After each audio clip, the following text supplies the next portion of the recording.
ناس تے پہ لازم نہ دا لہذا اللہ جل مجدہو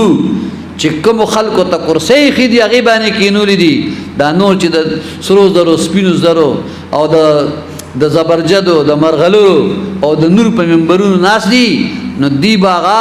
کرسو والا دا خپل زان نو چت نگنی وی بس دیم پا کرسو ناس دی و منگم دا نور پا منبرونو والا ناس دی قال ابو حریرہ رضی اللہ تعالی عنہ ابو حریرہ رضی اللہ تعالی عنہ فرمائی قلت یا رسول اللہ ما وطویچ دا اللہ خوگا حبیب صلی اللہ علیہ وسلم وحل نرا ربنا یا رسول اللہ یا من بخبل پروردگار جل مجدہو وینو قال نعم وی فرمائل آو خبل پروردگار جل مجدہو بوینی خو قال هل تتمارون في رؤية الشمس والقمر ليلة البدر بیا فرمایل چې آیا ستاسو د نور او د سور لسم شپې د سپوږمۍ په کتلو کې څه شک وي قلنا لا مونږ ورته وی چې نه دي قال كذلك لا تمارون في رؤية ربكم وی فرمایل چې همداسې تاسې به د خپل رب جل جلاله په کتلو کې هم شک نه کوئ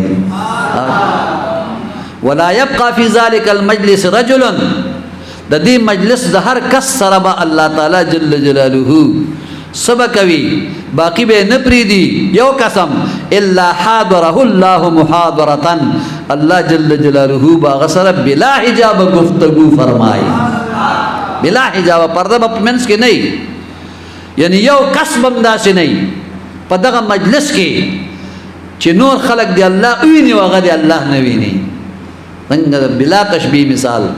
نور په اسمان ولاړ دی او خلق ورته په میدان کې ولاړ دي نو چې څوک هم ولاړ دی هغه ټول هغه نور ویني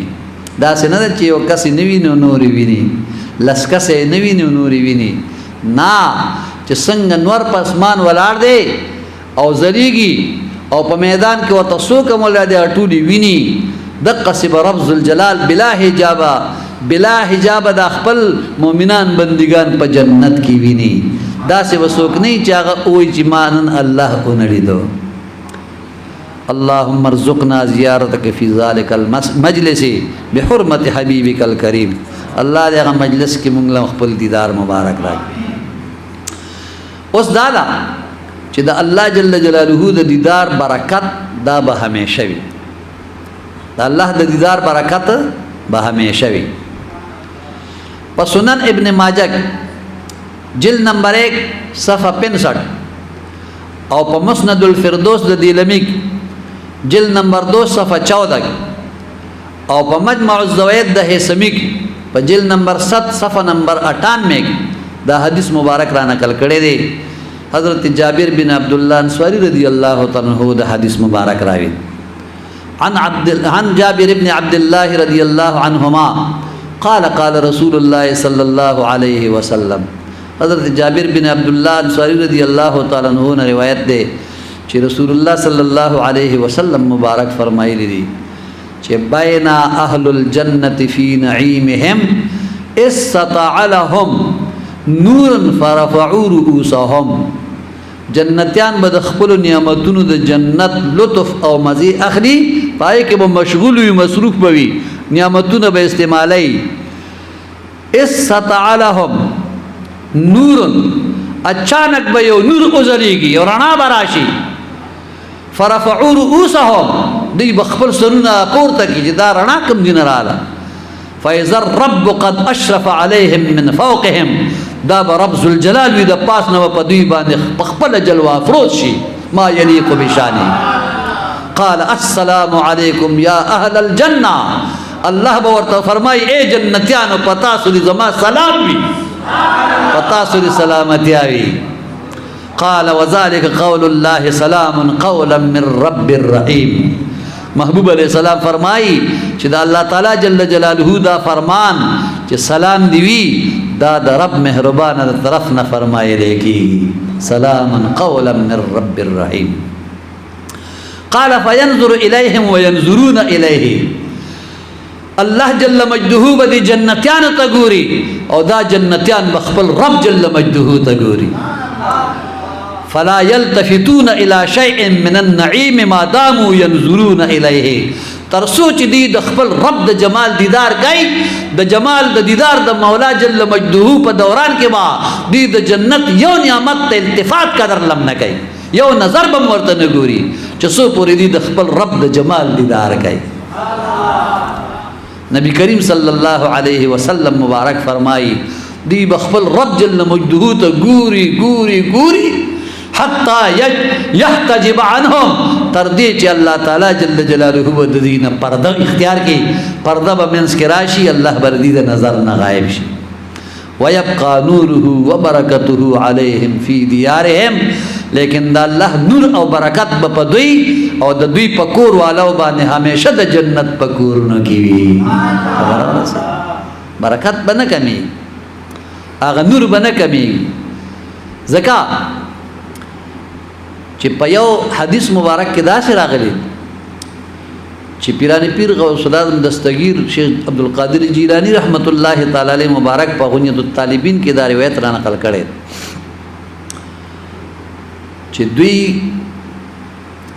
کله د جنت په دې منبرونو په کرسو باندې کینی نو الله تعالی جل جلاله با غلمان او تو فرمایي چې ورشي او د جنت شراب په ګلاسونو کې راوړي د جنت شراب په ګلاسونو کې راوړي نو کله چې غلمان د جنت شراب په ګلاسونو کې راوړي نو د دې هر یو کرسي ور یو منبر والو سره بودريږي ورته وي دا واخلې اوس کوي نو دیبا نبی کریم علیہ السلام مبارک فرمایي په شریک به د شراب د سکرو نه انکار وکړي دا ټول به انکار وکړي څومره جنتیان چې په کرسو په منبرونو د نور باندې ناس دي دا ټول به انکار وکړي الله به سره د علم ته تپوس کی ولې نس کوي یا الله مونږ نس دا خو د جنت شراب دی اوس کوي یا الله نس کو الله تم خپت رچ ولې نس دی تم خپت رچ ولې نس وی دا خبرې به یو بل سره زیاتې دا الله خبرې په دې خلګي د دې خبرې په الله خلګي اوس کوي نس کو اوس کوي نس کو ولې نس کوي یا الله د بل چا د لاس نسکو د بل چا د لاس نسکو ولی تاسو ته څه پته لري زه به په تاسو شراب څکوم تا موږ ته سورې دهر کې نو فرمایي چې وسقاهم ربهم شرابا طهورا د دوی پروردگار به په دوی باندې جنت پاک شراب څکوي نو یا الله موږ د غلمانو د لاسو نس موږ باندې به په خپل دست قدرت باندې څکي الله جل مجده وا غلمان تو فرمایي دا ګلاسونه واپس یوسي کم زینم چراغستی ولته واپس واړوي جامونو ګلاسونه کیدی تاسو ته اخواش لک سات پس با ګلاسونه په خپل راوالوزي د دې شرابو نه بډک شي او په هوا بر روان نبی اسلام فرمایي شینګاره بکی را روان وي د هر یو جنتی شوند باندې بلګي الله به فرمایي اوس به خپل دروامړي خو هغه چې دروړي بیا فن نه کوي لکه خپل اوس کې چې د جنت د شراب په لطف باندې تاسي لطفدار وګرځي خپل اوس کې چې خوند او مزه واخلي دی به یا الله شراب سکل یا نسکل زمون غرض نه دی صرف مونږ دا معلومول چې تواقی په مونږ باندې په خپل دست قدرت باندې سکه وکنه واقعي ته په مونږ باندې ډېر مهربان الله به ورته فرمایي دا د جنت شراب دی دا اوس کوي زکا دا د دنیا د شراب غوندې نه دي چې څوک یوس کی بس بیهوش به پروزي په ځان باندې پیږي غړي وړي به وای دا جنتی شراب مستاسو دی موقع د پاره ساتلی دي ما پدې کې دا کمال او خوبي خو دي دا چې دا څوک مسکینو زما د لیدو طاقت دا غفسترګو کې پیدا کی زما د لیدو طاقت دا غفسترګو کې پیدا کی نو دا شراب اوس کې چې طاقت سترګو کې زما د کتو پیدا شي نو بیا مطلب دا ری بیا بدی دا شراب اس کی او نبی علیہ السلام فرمایي چون کړم بیزل له مخیلا الله لیدل نه دی نو الله جل جلاله حجاب د مخ نه اخوا کی او چې خپل دیدار ورکی نو اگر چې دی جنت شراب هم مسکلی طاقت هم سترګو کې پیدا شوه دی لیکن بیزل له مخ کی الله لیدل نو پهل دیدار دی نو دی بد خلینه به چغه وسیو د خصونه بلان دی پزمکه به هو شراب لګي بیا چې کیفیت ختم شي نو دی بچغي وای چې یا الله دا جنتونه واخلا دا قصرونه بلډینګونه واخلا دا باغونه والا دا چینیم والا دا هړو غلمانم والا دا څه نعمتونه چې د سرو سپین راکړي دي، دا مشک او عنبر دې راکړي دي، زعفران دې راکړي دي، الہ العالمین دا کم نعمتونه چې په جنت کې مونږ ته میلاو دي پریمانه طریقې سره، دا هر سواله خو یو ځل رااله، بیا خپل دیدار مبارک راکا. یا الله به ورته فرمایي چې اوس لاړ شئ، اوس لاړ شئ خپلو بیبیانو خپلو بچو سره په جنتونو کې اوسېږئ، په محلونو کې اوسېږئ. بیا چې د جمعې مبارکې ورځ راشي نو بیا به انشاءالله تاسو ته آواز کیږي او دې د مینې بازار به مینه بازار به لګېدلی وي او دې مینه بازار ته به که خیر راځي او دلته به که خیر بیا زما د جمال دیدار کوئ. نو دوی به بیا د جمعې ورځې ته انتظار کوي او د جمعې ورځې وخت چې راځي نو بیا به د خپلو محلونو راوځي او راځي به جنت الفردوس ته او په هغه باغ د فردوس کې به الله دې ته بیا خپل دیدار مبارک ورکړي. ويبقى نوره وبركته عليهم في ديارهم، لیکن دا الله نور او برکت به په دوی او د دوی په کور والو باندې همیشه د دوی په کورونو کې وي. همدارنګې بله خوشخبري د الله جل مجده د رضامندۍ به هم دوی ته ملاویږي چې په صحیح بخاری شریف جلد نمبر 5 صفحہ 2398 او په صحیح مسلم جلد نمبر 4 په صفحہ 2176 او په صحیح ابن حبان جلد نمبر 16 صفحہ 470 او په ترمذی شریف جلد نمبر 4 صفحہ 416 کې دا حدیث مبارک را نقل کړی دی چې حضرت ابو سعید خدری رضی اللہ تعالی عنہ نے روایت عن ابي سعيد الخدري رضي الله عنه قال قال رسول الله صلى الله عليه وسلم. ابو سعید خدری رضی اللہ تعالی عنہ راوی دے مبارک فرمائی چې رسول الله صلی الله علیه و آله وسلم مبارک فرمایلی دي ان الله عز وجل یقینا الله جل مجده چې دی یقول لاهل الجنه یا اهل الجنه، الله بجنتیان ته فرمایي چې اے اهل جنت، فیقولون لبیک ربنا وسعدیک والخیر فی یدیک، جنتیان به ورته دا جواب ورکړي فیقولون لبیک ربنا وسعدیک والخیر فی یدیک، دوی به وایي اے پروردگار موږ ستا حکم ته بار بار سر د تسلیم ښکته کوو، ستا هر حکم ته بار بار سر د تسلیم ښکته کوو. دارنګې او دویم سعادت او هر قسم بلایی او خیر چې دی هغه ستا په اختیار کې دی اے زمونږ پروردګاره. اورې بل سعادت او دارنګې هر قسم بلایی او خیر دا خو ستا په اختیار کې دی. الله جل جلاله با دی جنتیانو تو فرمائی فیقول، اللہ وہ تو فرمائی هل رضیتم، آیا تاسو مان راضی و خوشحالی، اللہ با بندگان جنتیانو تو فرمائی تاسو مان راضی و خوشحالی. فیقولون وما لنا، اے زمون پروردگارا ولنا مونږ له څه شوي دي چې مونږ به تا نه راضي کېږو، لا نرضى یا ربي چې مونږ به تا نه راضي کېږو زمونږ پروردگارا. وقد اعطيتنا ما لم تعطي احدا من خلقك، یا الله تا خو مونږ ته هغه څه راکړي دي تا په مخلوق کې بل چاته نه دي ورکړي. فیقول الا اعطيكم افضل من ذلك، الله به ورته فرمایي چې آیا زه دغه نه هم بهتر تاسو ته نه درکوم، د دې نه درله بهتر نه درکوم. فیقولون یا ربي، دی به ورته ای زمونږ پروردګارا و ای شیء افضل من ذلك، یا الله دا په جنت کې دې څه نعمتونه راکړي دي نه لا بهتر بل څه شته دی. فیقول الله جل جلاله به ورته فرمایي احل علیکم رضوانی، الله به ورته فرمایي ما خپل رضا او خوشنودي تاسو ته درکا، ما خپل رضا او خوشنودي تاسو ته درکا. فلا اسخط علیکم بعده ابدا، زبتر ابد الآباد تر اخر پورم په نه ختمېدونکې زندګۍ کې ټول عمر کې د تاسو نه چرته یو ځلم خفه نه شم، زه به ټول عمر تاسو نه راضي او خوشحاله یم. بس د دې ټولو خبرو نتیجه دا شوه که چېرې نن مونږ مور او پلار خفق، یعنی مور او پلار مونږ نه خفه شي، مونږ نه رور او خور خفه شي، مونږ نه رشتہ دار خفه شي، مونږ نه همسایا،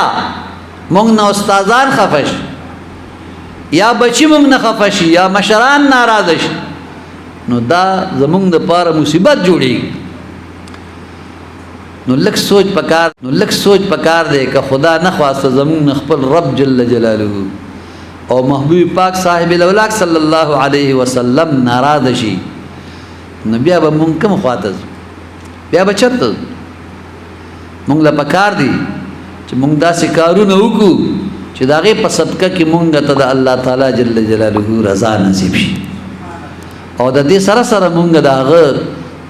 د هغه مبارکه هستیانو لمنې راټینګي چاته چې د الله تعالی د رضامندۍ بشارتونه په دنیا کې ملو شوي دي، او د داسې خلکو محبت یقینا د فوز و فلاح ضمانت دی. او دغه اولیاء و محبت وسیله د الله د محبت، دغه اولیاء و محبت دا د الله د محبت وسیله ده. د اولیاء و محبت د شفاعت ذریعه جوړیږي، د اولیاء و محبت په میزان د کامیابی ذریعه جوړیږي، د اولیاء و محبت د پریشانو د لرې کېدو ذریعه جوړیږي، د اولیاء و محبت د قرب الهی ذریعه جوړیږي، د اولیاء و محبت پوری صراط باندې د آسانۍ د تلو ذریعه جوړیږي، د اولیاء و محبت د سکون او اطمینان ذریعه جوړیږي، او د اولیاء و محبت د عبادت او ریاضت ذریعه جوړیږي، د اولیاء و محبت د اطاعت د رسول الله صلی الله علیه وسلم ذریعه جوړیږي، د اولیاء و محبت د خاتمی بالایمان ذریعه جوړیږي. کچری نن موږ په دنیا کې د الله والا سره محبت وکړو، نو د هغه حدیث مبارک پرو سره چې المرء مع من احب، سبا د قیامت په ورځ به د الله تعالی جل جلاله په دربار کې داسې عرض کولی شو چې یا مالک او مولا، موږ په دنیا کې د چا یعنی د چارو یارو کې بارو رضوان الله تعالی علیهم اجمعین سره، د ټولو صحابه کرامو سره رضوان الله تعالی علیهم اجمعین، او د امامنا الاعظم ابو حنیفه نعمان بن ثابت رضی الله تعالی عنہ سره، او د نور ائمه کرام رضوان الله تعالی علیهم اجمعین سره، او د امام شاهی نقشبند رضی الله تعالی عنہ سره، او د شیخ عبد القادر جیلانی رضی الله تعالی عنہ سره، او د امام ربانی علیه الرحمت مبارک سره، او د امام خراسانی پیر ارچی خواجہ سیف الرحمن رحمت الله تعالی علیہ سره، او د سید السادات سید نور علی شاہ الجیلانی رحمت الله تعالی علیہ مبارک سره مونږ یا الله په دنیا کې محبت کولو، نن په دې ورځ د قیامت هم مونږ د هغوی د صحبت او د سنگت او د ملګرتیا لایق وګرځوه، مونږ د هغوی د صحبت نه مه جدا کوه. وآخر دعوانا ان الحمد لله رب العالمین. درود شریف په نبی علیہ الصلوۃ والسلام مبارک باندې وایي. اللهم صل علی